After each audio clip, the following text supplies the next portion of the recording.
this is Rama Lakshmi and welcome to the Print's Page Turner. I'm here to talk about a new book called The Conscience Network, A Chronicle of Resistance to a Dictatorship. It's written by Sugata Srinivasaraju, who's here with us for a conversation. Welcome, Sugata. There is a glut of emergency books, right? And this is the 50th year of emergency. But this one is really looking at an understudied subject and its new scholarship. And that's what's most exciting about this book, because it looks at the activities of the Indian diaspora, Indians living in America, and how they organized and mobilized and resisted Indira Gandhi's emergency in India. What they did in America is something that has not been studied or looked at or scrutinized at all until now. And this is a really important and new insight that we're bringing to the emergency literature. How long did it take? How many archives did you have to go through for this? And was it easy? Was it in one place? Why is it that this hasn't been studied before, Sugata? Thank you. First of all, thank you very much, Rama, for having me here. And I'm really happy to be talking to you. See, this book is, as you rightly mentioned, does not fall into the other, other books on the emergency, because most of the literature that has come out on the emergency are memoirs. People speaking about their terms in jail, people speaking about the torture that they underwent. And then there's also creative literature, which we don't see during any other kind of resistance movement in India. But emergency produced a lot of creative literature in India. So there are actually very few books which look at the papers and archival material and write, but those also focus on what happened in India, and they look at the Indira Gandhi papers or actions and study newspapers and write about it. For example, there is a book, a fine book by Christopher Zaffalo and Prathina Vanil, and it is called The First Dictatorship. But that book is, and there's an Emma Tarlow book. That was one of the first. One of the first. That's right. That was a popular history. It had oral histories of many survivors of fighters during the emergency. So then there's Gyan Pandey's book, Chronicles of Emergency and all that. But they all focus on India. But this book is different, as you mentioned, is because we speak so much about, there was this thing about international pressure on Indira Gandhi to lift the emergency or hold the elections. That was there in the air. Nobody had actually examined that kind of a thing. What is that international pressure? Who was putting pressure on her? What was the kind of debate that was taking place in the West? Obviously, nobody here in India could have accessed that or read it, because everything was banned and nothing was being allowed to enter into India. And nobody had examined the Western newspapers, Western media, especially America. See, for me, looking at American thing was very, very important, because as journalists, we always look for a good story. And there were a bunch of characters here who were actually putting together a resistance. And not only were they putting together a resistance, they were trying to take a very unusual position at that point of time. Because so I'll stop you here, and it's a good segue to get into the bunch of characters that he talks about. And the book definitely moves the needle on emergency literature, and the book begins with these people who leave India in the 60s. And he begins with who these people were, what is their family background, what is their education, what drives them to leave India in the 60s and go to the United States, what American dream were they chasing, and what kind of India were they leaving behind, which is the 60s, and you call it the decade of decline.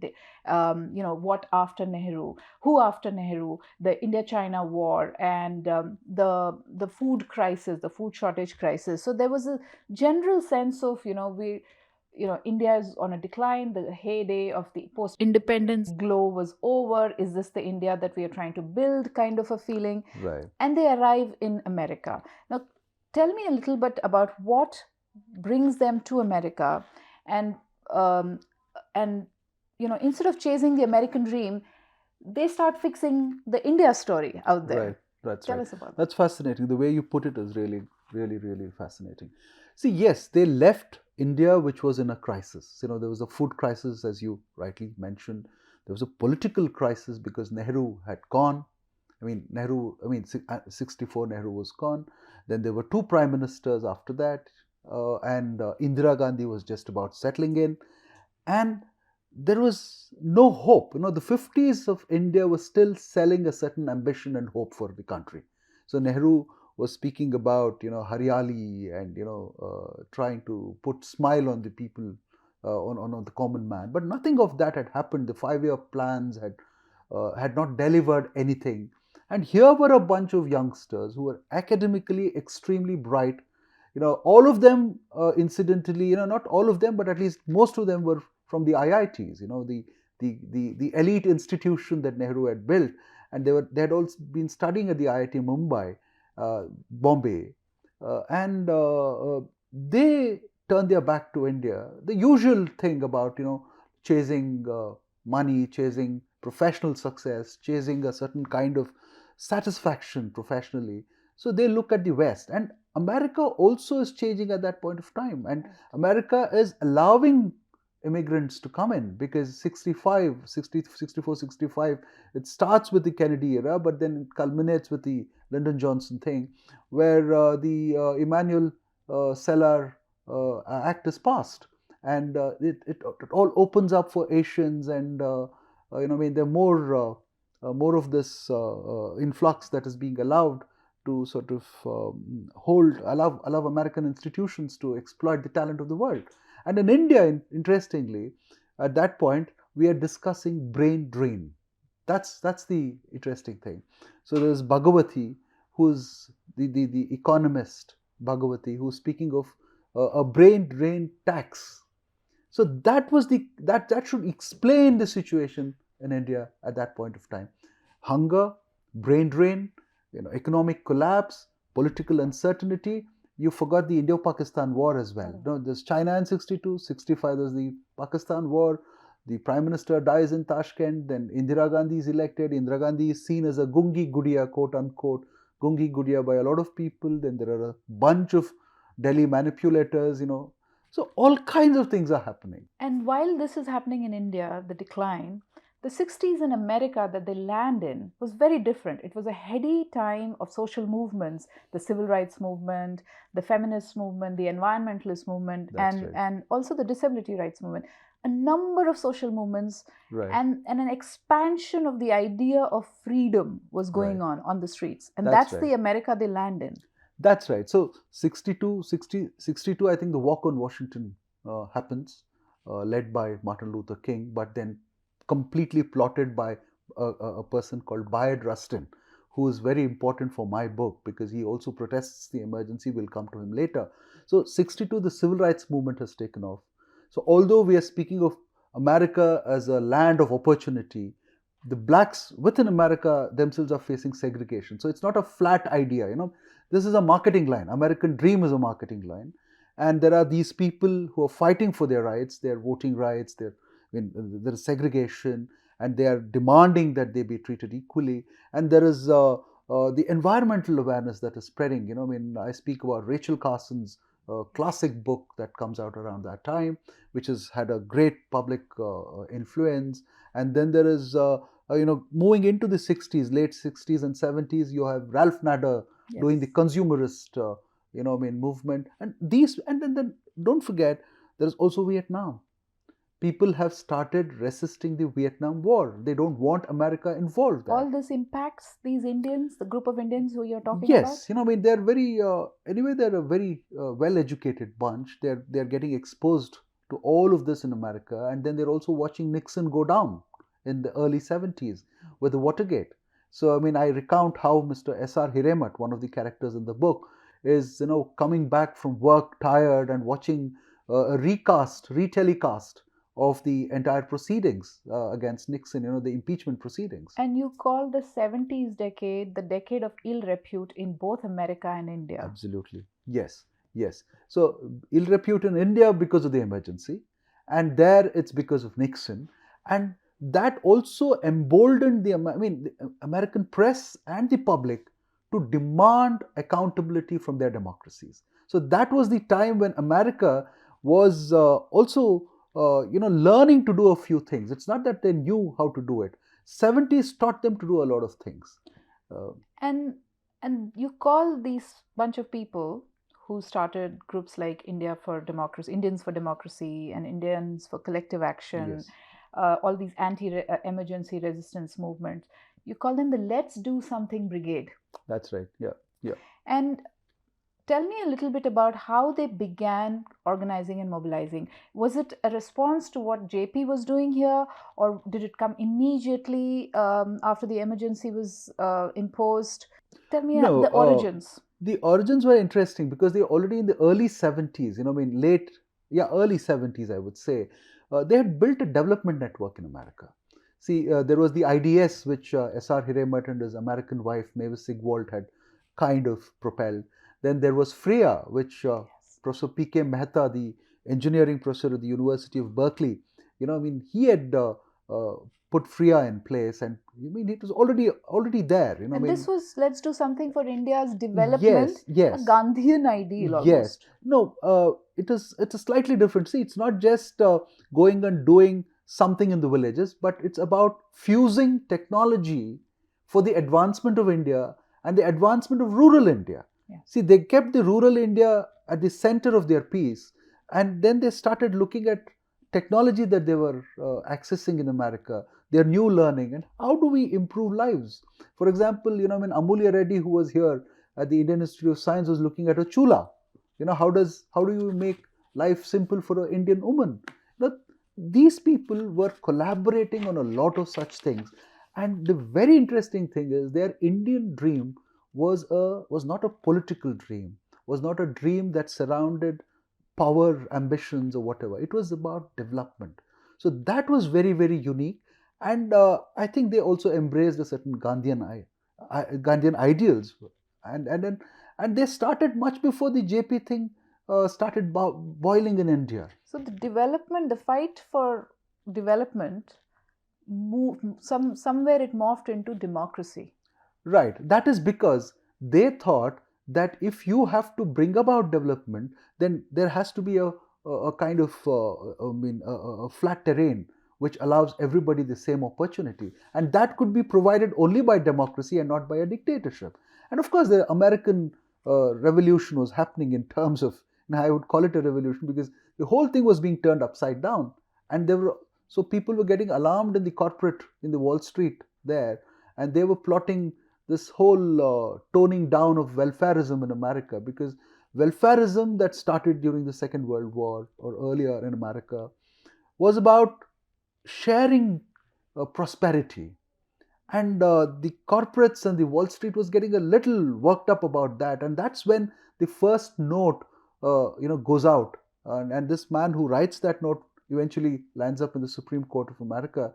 And then that lobbying starts, and that picks up by the end of 70s, in the post-Carter era. Right. Tell me about the first protest outside the Indian Embassy in Washington. Yeah.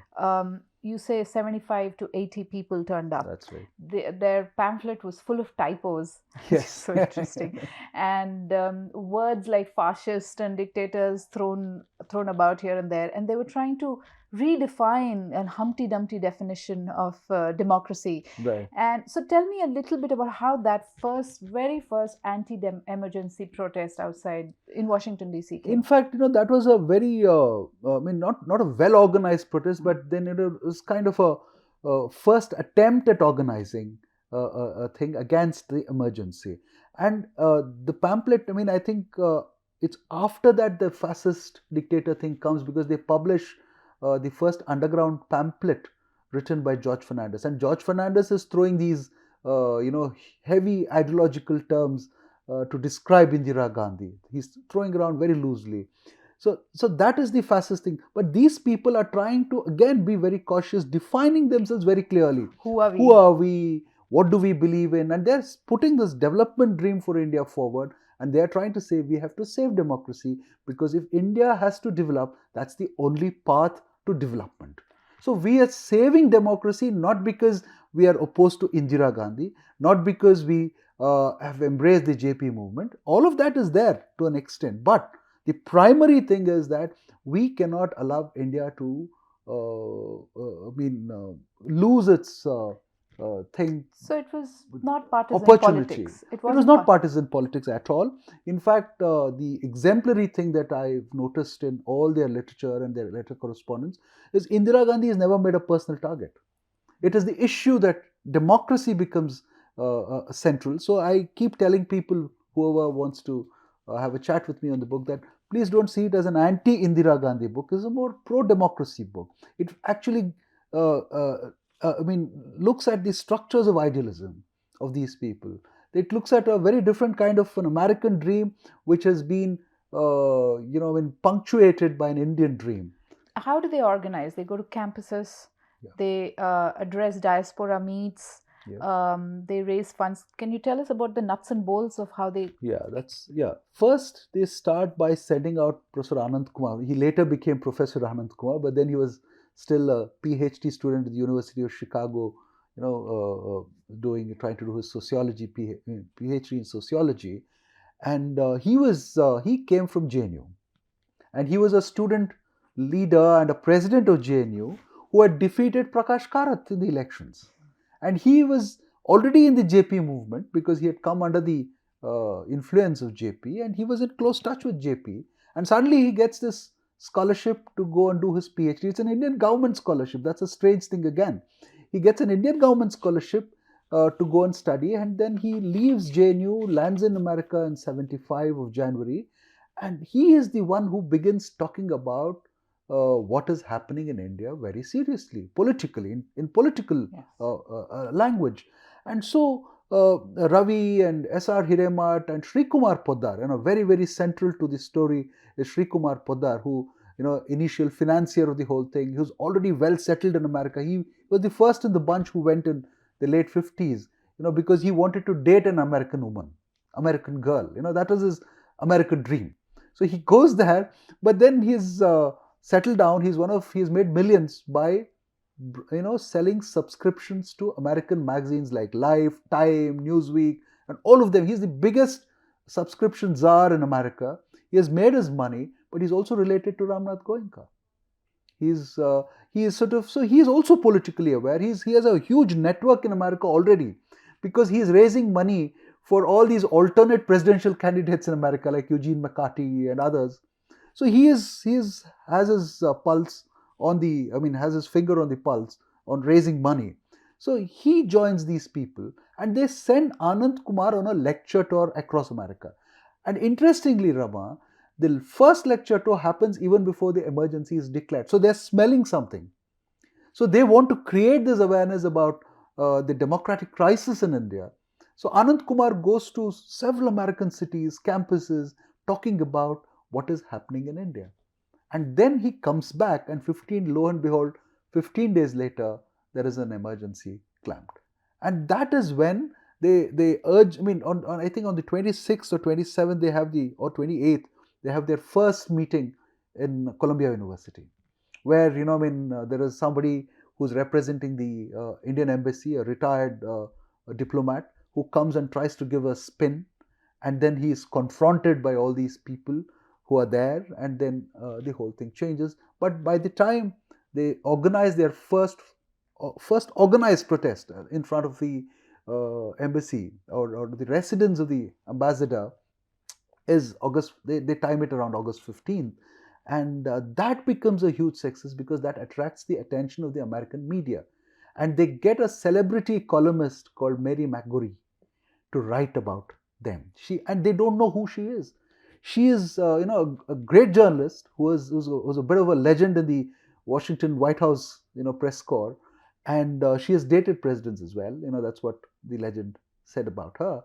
And she writes a big column, which is a syndicated column, which goes all around America, and that's the first big exposure they get, and that's also the first big alarm that that is raised inside the embassy. So this is how they begin. And what kind of coalitions are they building with Americans?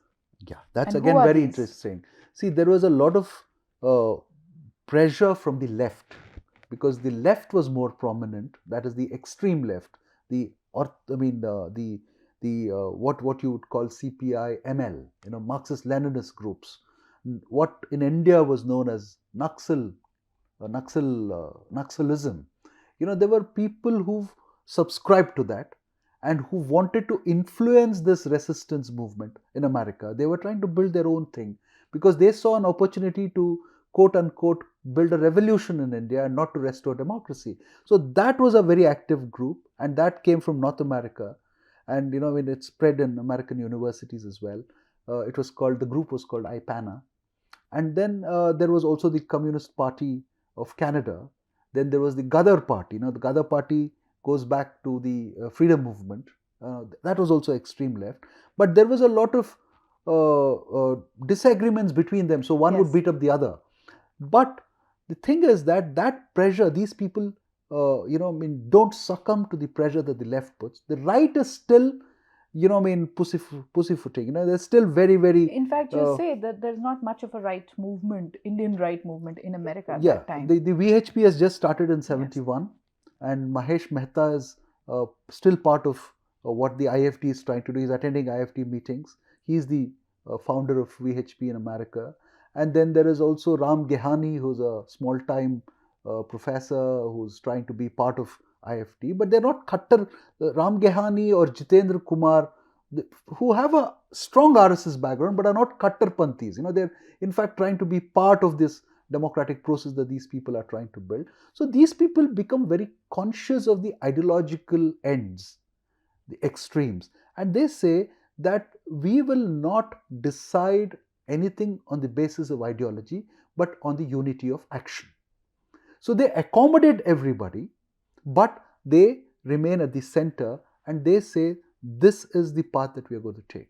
We are not going to, allow a kind of violent leftist thing or a rightist, whisper campaign or propaganda, but we will do what we need to do on the Gandhian terms. But George Fernandez is their patron saint.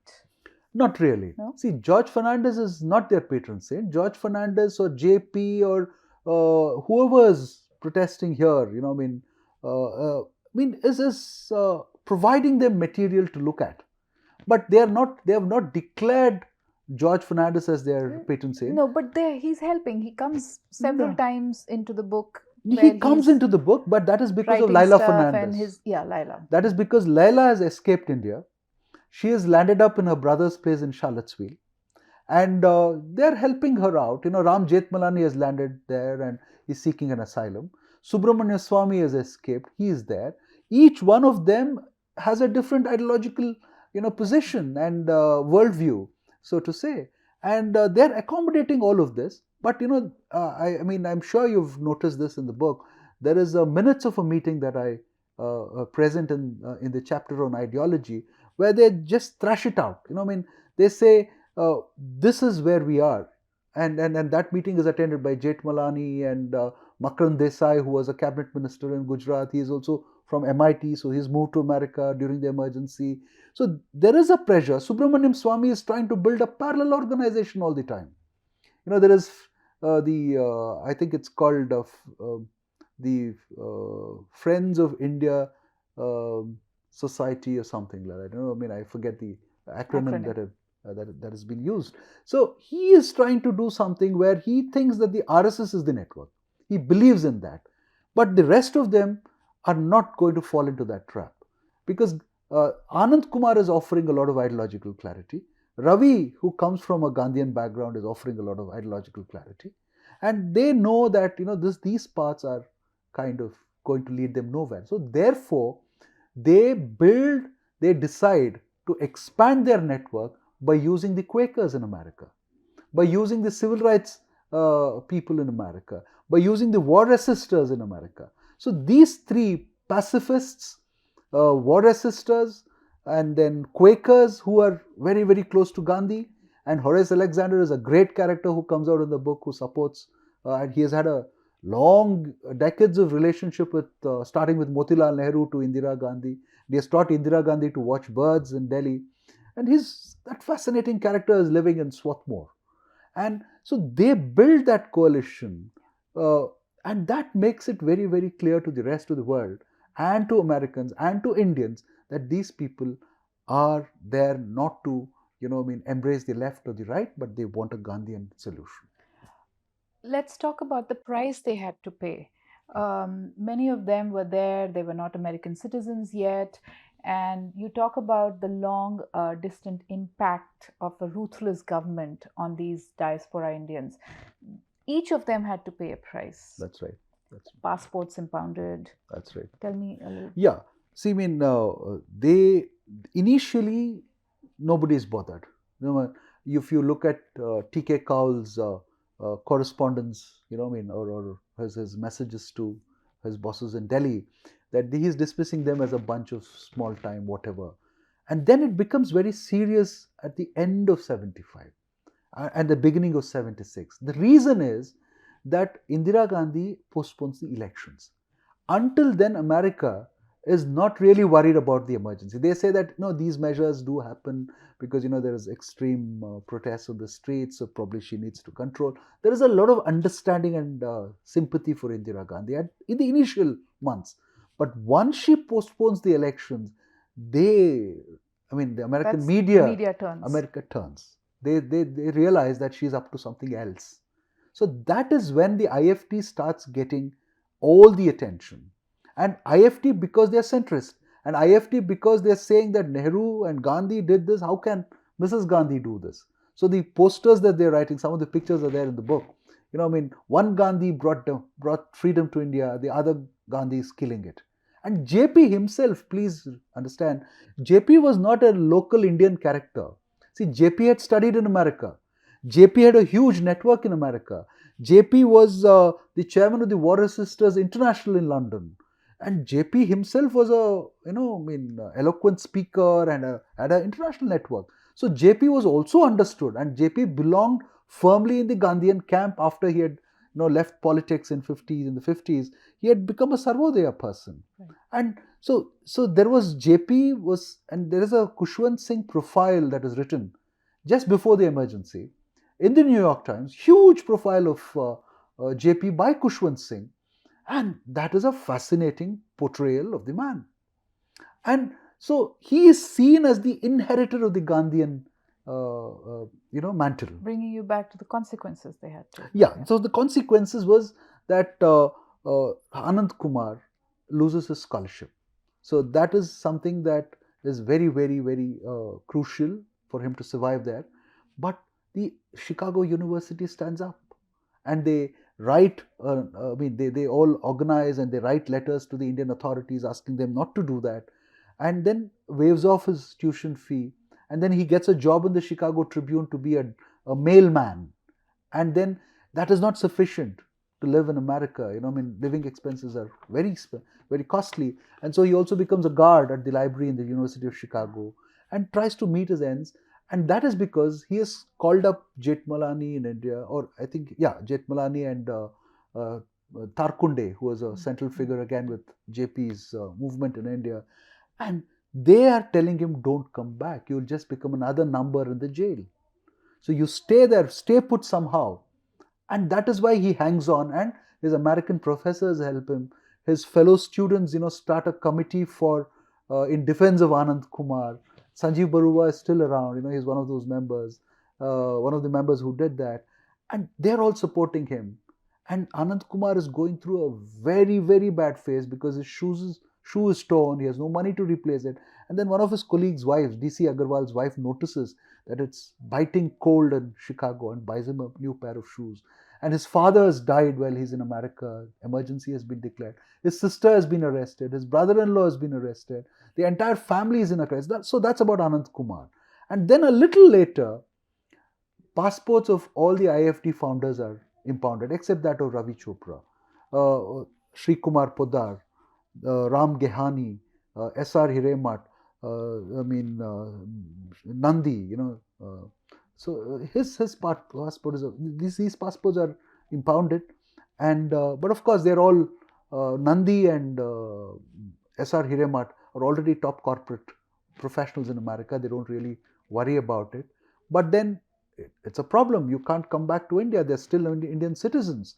And then Gehani and Sri Kumar Poddar are again in the American thing, but holding an Indian passport. And Sri Kumar Poddar has his network so so interesting, has such a interesting network in India. Even with an impounded passport, he enters India. That is, I think, around October, November of '76, and then does some work here, and he goes back to the US only after the emergency has been lifted, and Indira Gandhi has lost the election, and he flies back with JP in the airplane which is taking him to Seattle for his treatment, and he says, "I had all the time to talk to JP." Of course, looking back now, it just is a statement about, oh, the passports were impounded, but the kind of anxiety that may have cost their families back. Their families here, and Mr. Hiremat's wife had come to India at that point of time with their first child, and she had to go back. She was an American. There's so much of uncertainty that had been created. So these were some of the consequences which are tangible. Right. The intangibles are. I want to now segue into talking about some really fascinating characters like J.J. Singh and T.N. Kaul. T.N. Kaul was the High Commissioner, the Indian ambassador there. And J.J. Singh, valiant defense of Indira Gandhi and the emergency they put up. In fact, T.N. Kaul wrote for New York Times several articles in the American media where he's talking about emergency as a constitutional measure. And he's defending her, and J.J. Singh calls her Indu. Both of them, in fact, they're friends of Nehru. They've seen Indira Gandhi grow up, so they come from that connect with Indira Gandhi, and they put up a valiant defense, and sometimes really absurd defense too. And there's a fascinating little detail that you put where T.N. Kaul's article in the New York Times is there right next to a cartoon, where a cartoon of Indira Gandhi, where her sari is, she's portrayed as a witch, and her sari is shown as a witch's hood. And tell us about how he goes about defending the indefensible, and then how he reacts to these diaspora activism. See, there we have to separate T.N. Kaul and J.J. Singh. Yes. See, J.J. Singh was already in India by then. He was on his deathbed. Very little of the emergency being clamped registered on him. But he was extremely close to Indira Gandhi. And he was a person who had got this 20-page profile in the New Yorker. And he was called the one-man lobby. And if Indians had become eligible for naturalization and citizenship in America, Asians, it was courtesy this man's lobby in the 1940s, during the Truman administration. So, when Truman is signing that Luz-Cellar, legislation, he is standing behind Truman, and I've put the picture in the book. Yeah. So, it's very, very influential in America. Very well networked. Very well networked, and he was seen as one-man lobby, and New Yorker, in fact, calls him a one-man lobby. And he was in Delhi in Friends Colony, and he was a very sensitive person. And even when these differences started cropping up between Indira Gandhi and JP, he was equally close to both of them. He was, he tried to bring about a rapprochement between the two of them. So J.J. Singh is not a character like T.N. Kaul. J.J. Singh is someone who's not doing the propaganda thing that T.N. Kaul is doing. J.J. Singh is quietly working for a rapprochement. He knows how good JP is. He knows that Indira Gandhi can be mended, and he has that kind of proximity and writing so many letters. And letters after letters. All of it is in the archives, which he's been writing to her, and she has also been responding very, very... and he is also very sick at that point of time. And for some reason, he has lost all money. He has sold at some point, this Friends Colony house has been sold. And he's writing that also to Indira Gandhi. And that Friends Colony house is important because that is where JP used to stay with him in Delhi. So Kaul again, Kaul was an ambassador, so he was doing his official duty, so to say. But Kaul was just not an official. He was part of the Kashmiri cabal that Indira Gandhi had built around her. And in fact, I refer to Moynihan's cable when Kaul has been made ambassador to America. He sends a cable back to his bosses in America describing this man, and that captures his proximity to Indira Gandhi and the kind of he's a family insider. In fact, if you look at his letters where I've spoken about, he's even when he's ambassador to Moscow and Indira Gandhi is a nobody, she's not even holding a public office, he's still trying to guide her into foreign policy, exchanging confidential notes with her, calling her again Hindu, but then slowly starts, becoming a little official with her and calling her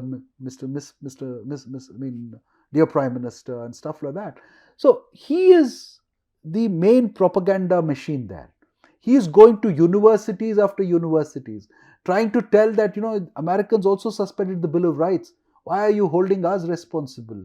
We are doing this because JP has provoked the army, the military, to rebel against Indira Gandhi. That's going to create a lot of disorder and anarchy. He's misrepresenting JP, of course. JP had not said that. JP had caveated his statements, but then the Congress and the administration took it for what they wanted out of it, to build their propaganda on that. So this man is again, going to all these meetings, recording every single meeting of his, keeping transcripts of his speeches, and hitting very, very hard at the JP movement people in America as well as back in India, and trying to tell Indira Gandhi, send this very articulate minister in your cabinet, I'll send him to universities. So that's how Dharamveer Sinha lands up there, and then somebody else lands up, and they're trying to speak, but they're all being booed. Then YB Chavan comes to America, and YB Chavan is speaking in Chicago, and he's booed again, and he's asked several questions. He goes to Gerald Ford, and he says, he is meeting him, Kissinger is in that meeting, and he's telling him that, President, you shouldn't be allowing these street protests against Indira Gandhi. So he says, but we judge democracy by our standards, not Indira Gandhi's standards. So this is how, he pushes it very hard for Indira Gandhi. There is a personal commitment, and there is also an official commitment. But, and initially he does not take these people seriously. One of the things that is said, but, I don't have it, have any evidence to prove that, is because the IFD succeeded in capturing the imagination of the American media, that Tikki Kaul was sent back in the middle of 76, and Keval Singh was replaced as ambassador in fact, America. You say because of IFD's impact, Kaul started addressing and meeting with the diaspora community, and engaging much more than he earlier did. That's right. He holds these secret meetings in New York and other cities of America, trying to convince people not to be on the side of these. There's all the cheap tricks of nationalism and national pride that is pulled out, and that's the kind of language that he uses with them. And then he also threatens. He also says that these people are washing dirty linen in public. And Chicago Tribune, I think, or Chicago Sun-Times, I forget which one, writes a marvelous editorial with the headline "Washing Dirty Linen," and then comes to the support of the Indians for Democracy protesters, and just castigates Kaul for using that kind of a language. Kaul also talks about the silent majority and the lung power of the minority. That's exactly the kind Nixonian of absolutely language. Yeah, absolutely. So Americans, see, that is precisely why I said earlier that Americans had learned to decipher this propaganda, courtesy the Watergate thing and the exposure that the media had given to the American public on how to look at the official statements of anybody who's official. Right? So they could, there was a kind of a discerning power that had come into the American public sphere, courtesy the Watergate. So that benefited IFD enormously. Once the emergency was lifted, JP goes to America. He gets a call from Jimmy Carter. I want you to tell the rest. Yeah, JP goes to America because JP has a health issue, and he has to get a procedure done in Seattle, and he is now the father figure of the new regime in India, the Janata Party. Morarji is Prime Minister, and Morarji tries to, I think, offer official whatever thing to him, but he refuses, and he's gone to America. And the IFD people have received him at the airport, and the Quakers have organized a big celebration, I think in New York, before he goes to Seattle that evening.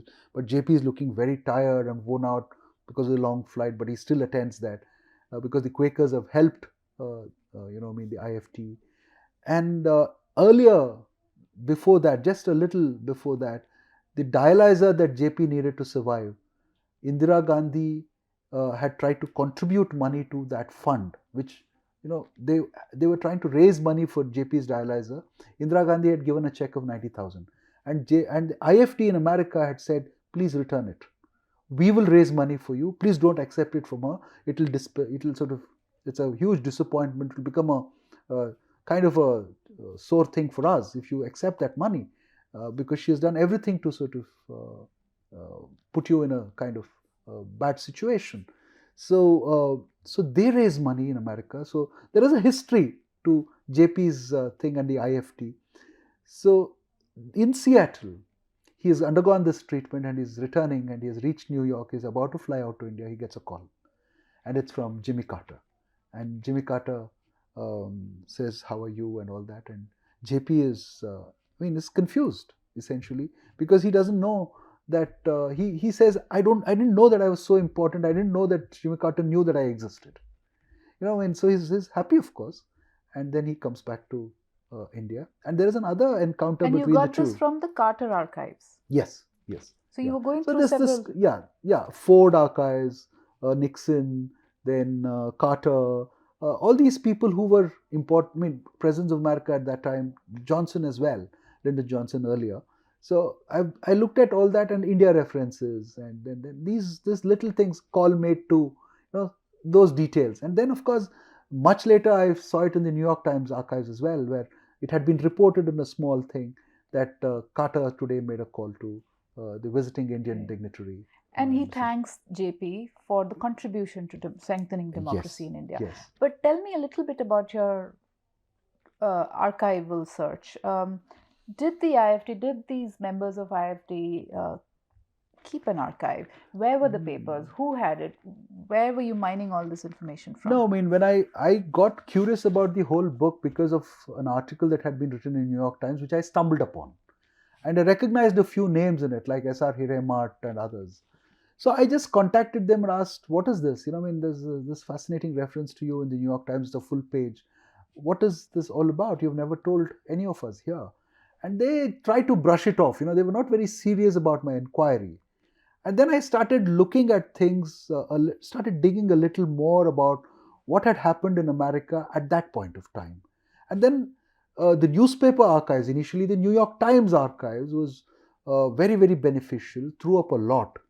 But then you could not go by what had been reported. You needed primary material. Then I did some search, and then I realized that a lot of papers on South Asian organizations were at the University of San Jose's Martin Luther King Library. But I did not know whether the cataloging did not give me the confidence that there was a lot of material there. But I still landed up. And once I opened the folders, it was huge. There was a lot of material there. And then similarly in Swarthmore, there were private collections like that of Paula Bronstein. If Paula Bronstein, this character who had married an Odia person and had suffered a lot, and she had of course remarried and she had moved on in life, but she had still kept her notes, her diary, her papers, all the pamphlets that had been distributed at the time, and had thrown it somewhere in the attic. And initially she was very reluctant to open up to me about that earlier phase because she had moved on. Probably it was very traumatic for her, and she had gone through a lot of hell in India. So she was reluctant. But then she, after a bit of persuasion for about a month or two, she said, "You can come." So that was another thing that opened up. Nehru Memorial Library, which now is the Prime Minister's Museum and Library, had all these papers of T.N. Kaul. Then J.J. Singh's papers were there. And then Anand Kumar had just then donated his papers to the Nehru Memorial Library. And a small segment of it was about his thing in America, but it was not a lot. And some of the papers got washed away, you said? Yes, that is Ravi Chopra's papers. He had, I think, kept everything and had kept it in the basement of his sister's apartment in Connecticut. And flooding had happened and everything had been washed out. So I had to reconstruct this whole thing by looking at the presidential papers, seeing who is meeting who at what point, what is the messaging that is happening, and what are the cables that are being sent. WikiLeaks also gave me a bit of information, and that's primary material, right? Cables and stuff like that. And then this private collections of DC Agarwal as another Princeton person, and he was amazing. He had kept his study of the route map for the human rights walk that they had done from Philadelphia to New York. And he had surveyed the path and all that. He had kept all those notes. He had kept the notes of the first press conference that they do at the National Press Club in Washington. And when Washington Post, your former paper, had reported it on front page with a photograph. So he had preserved all that. And see, once you hit upon something like that, it leads you to something else. Right. So those clues and joining those puzzles, and it leads you to another archive, another person. So I started digging. My final question to you, Sugata, is this is 2025. Yeah. You're talking about the diaspora community and their conscience network that they built. What do you want the diaspora Indians in 2025 to take away from this book? It's a great point of reference to them. I don't know if the diaspora is the same as it was. And see, there were a small bunch of people, a lakh of people or 2 lakh of people at that point of time. That's all. And now there are 4 million, above 4 million, easily, recorded number is around 4.4 million. So it's a huge thing, and their influence, they were just about staring at the horizon of influence in 75. They were nobody. They were just this bunch was a spirited lot. But now they are huge influencers in not just American corporations, American governments, civil society, everywhere. They're everywhere. They're a voice. They're a voice. And they are big donors as well to presidential campaigns and all that. But, this offers a kind of a conscience framework for them. That's all I would like to say, because their American dream is very different from the American dream that these people chased.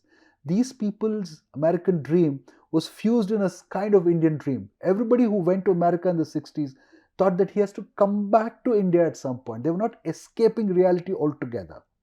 They thought at some point we have to come back. So let's pick up these things, come back and improve the lot here. But the whole thing changed after the 90s. So people go there for good. And now there are 3 or 4 or 5 generations of Indians who've settled down there. So the whole, the complexion of the diaspora has changed. From the Howdy Modi thing to all that has happened, the kind of energies that exist now. And the right has become very, very popular. There is a kind of narrative that they're trying to fix with history and stuff like that. So all of that was not there. But this provides a small conscience mirror, I would say. So if they look into that, they will probably know that something else also existed, and something more meaningful and deeper existed in our communities at that point of time. Great. Thank you so much for the book. Pleasure. And for this conversation. I wish you the best. Thank you very much, Rama.